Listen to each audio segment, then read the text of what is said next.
हम बात कर रहे थे वेक्टर्स के प्रोडक्ट्स की, तो हमने डिस्कस करना था वेक्टर प्रोडक्ट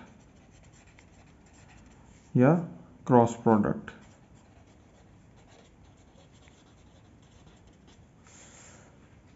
अब हम फर्ज कर लेते हैं हमारे पास दो वेक्टर्स हैं ए एंड बी। ये दो वेक्टर्स मैं डिफाइन कर देता हूँ, ड्रॉ कर लेता हूँ।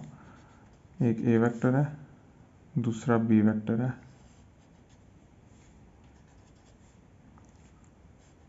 इन दोनों के दरमियान में एंगल है थीटा। जैसा कि आपको बताया था कि डॉट प्रोडक्ट जो होता है वो हम डिफाइन करते हैं simply product of magnitudes times the cosine of angle between those two vectors. लेकिन क्रॉस प्रोडक्ट फाइंड करते वक्त जो है हमें डिफरेंट अप्रोच यूज़ करनी होती है। क्रॉस प्रोडक्ट के अंदर हमारे पास जो आंसर आता है, अगर आपको याद हो हमने स्केलर प्रोडक्ट का जो एंड पर एक एग्जांपल सॉल्व की थी, उसमें हमारे पास जो रिजल्ट आया था उसकी कोई डायरेक्शन नहीं थी, तो हमारे पास जो आंसर आया था वो स्केलर था। लेकिन इस केस में जो हमारे पास आंसर आएगा वो वेक्टर आएगा। इसका मतलब है हमारे पास एक डायरेक्शन आएगी, जो हमारे पास रिजल्टेंट वेक्टर आएगा उसकी कोई डायरेक्शन होगी। तो उसकी डायरेक्शन को कैसे डिफाइन करेंगे हम, ये भी डिस्कस करते हैं। जो उसका मैग्नीट्यूड होगा वो कहाँ से आएगा ये भी हम डिस्कस कर लेते हैं। अच्छा, तो अब हमने जब दो वेक्टर्स का आपस में वेक्टर प्रोडक्ट फाइंड करना है, तो सिंपल जो उसका मेथड है वो उसको डिनोट किस तरह करते हैं, A vector cross B vector equals to A का मैग्नीट्यूड मल्टीप्लाइड बाय बी का magnitude multiplied by sine of the angle between them into an cap. अब ये क्या मतलब है, ये तो आप देख सकते हैं सिंपली ए का मैग्नीट्यूड है, बी का मैग्नीट्यूड है, और साथ हम ले रहे हैं साइन ऑफ थीटा, यानी कि sine of the angle between those two vectors. और एन कैप जो है ये यूनिट नॉर्मल वेक्टर है। यूनिट नॉर्मल वेक्टर कहते हैं उस वेक्टर को जिसका मैग्नीट्यूड जो होता है वो 1 होता है, और उसकी डायरेक्शन क्या होती है, नॉर्मल टू द सरफेस।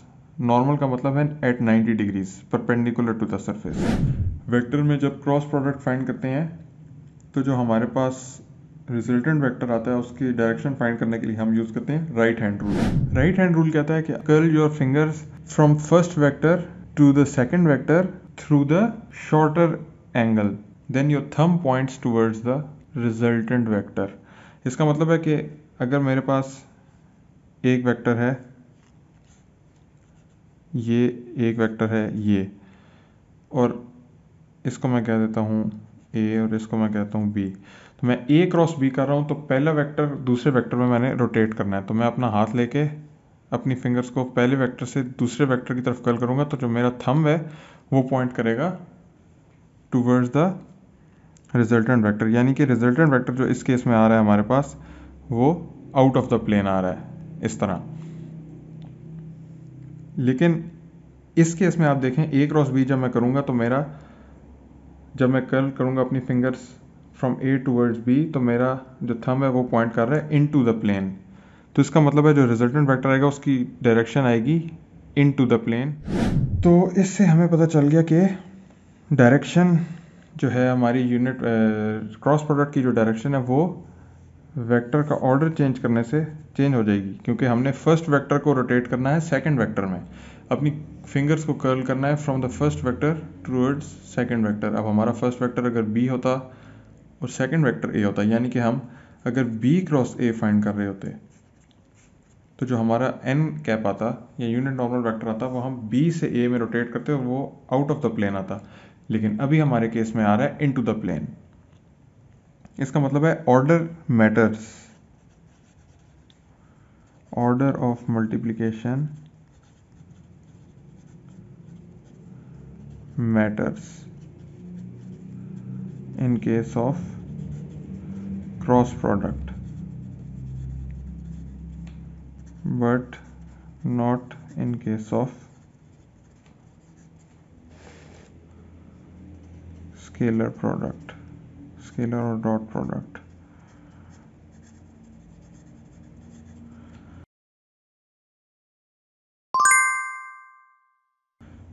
क्योंकि डॉट प्रोडक्ट आपके पास जो है वो स्केलर देता है, स्केलर की कोई डायरेक्शन नहीं होती, इसलिए उसका ऑर्डर भी मैटर नहीं करता, लेकिन इस केस में हमारे पास ऑर्डर मैटर करता है। अब मैं आपको बताता हूँ कि अगर हमारे पास ए और बी वेक्टर्स कंपोनेंट्स की फॉर्म में गिवन है, क्योंकि अगर मैग्नीट्यूड और एंगल पता है तो वो तो मैंने आपको तरीका बता दिया है किस तरह निकालना है, लेकिन अगर आपके पास जो है कंपोनेंट्स की फॉर्म में गिवन है, जिस तरह हम पिछली वाली एग्जांपल ले लेते हैं, 4i cap plus 3j cap 3i cap minus 2j cap, इनका अगर हमने a क्रॉस b फाइंड करना है तो वो कैसे करेंगे। यहाँ पर हमारा कॉन्सेप्ट ऑफ मैट्रिसेस यूज होता है। हम इसको in the form of determinant लिखते हैं। अगर आपको डिटर्मिनेंट्स का आइडिया नहीं है तो कमेंट्स में बताइएगा, मैं आपको एक और वीडियो में डिटर्मिनेंट लेने का तरीका और डिटर्मिनेंट का मतलब भी समझा दूंगा। सबसे ऊपर हम लिखते हैं एक 3x3 मैट्रिक्स का डिटर्मिनेंट हम लेते हैं, जिसको हम डिफाइन करते हैं I cap, J cap, K cap. ये 3 यूनिट वेक्टर्स हैं along X Y and Z axis. ये इसकी पहली रो हो गई। सेकंड रो के अंदर हम लिखते हैं फर्स्ट वेक्टर के कंपोनेंट्स। फर्स्ट वेक्टर था हमारा ए, इसके कंपोनेंट्स हैं 4i cap plus 3j cap, और के हमारे पास नहीं है तो उसको वैल्यू हम रखेंगे 0। और जो सेकंड हमारे पास वेक्टर था उसकी वैल्यू थी 3, -2 एंड 0। इसको हम एक्सपेंड करेंगे बाय r1, तो ये हमारे पास आ जाएगा r1 से अगर हम एक्सपेंड करें तो पहला ये वेक्टर हमारे पास पहली ये एंट्री आती है, और फिर हमारे पास डिटर्मिनेंट आ जाता है excluding the rows and columns of the entry जो हमने अभी लिखी है, जो कि आई कैप है। इसको अगर हम एक्सक्लूड करें तो पीछे ये जो मैट्रिक्स बचता है अंदर उसका डिटर्मिनेंट आता है 3 0 -2 0। नेक्स्ट माइनस के साथ आती है -j कैप,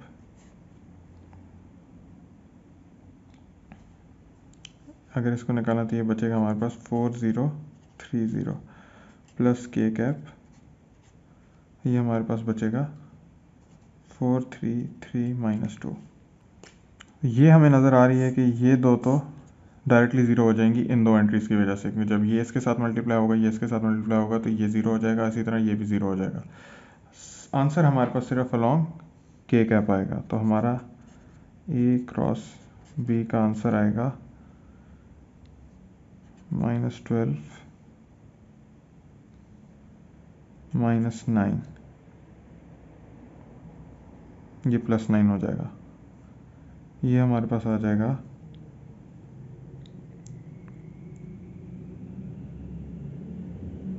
-3 के कैप। आप देख सकते हैं -3 के कैप की डायरेक्शन कहाँ पर है। -3 के कैप की डायरेक्शन है along the z axis into the plane या इनटू द सरफेस। तो इस तरीके से हम फाइंड करते हैं cross product of two vectors अगर हमें उनके कंपोनेंट्स के वन हो। वीडियो पसंद आई है तो लाइक करना ना भूलें, दोस्तों के साथ शेयर कीजिए and don't forget to subscribe.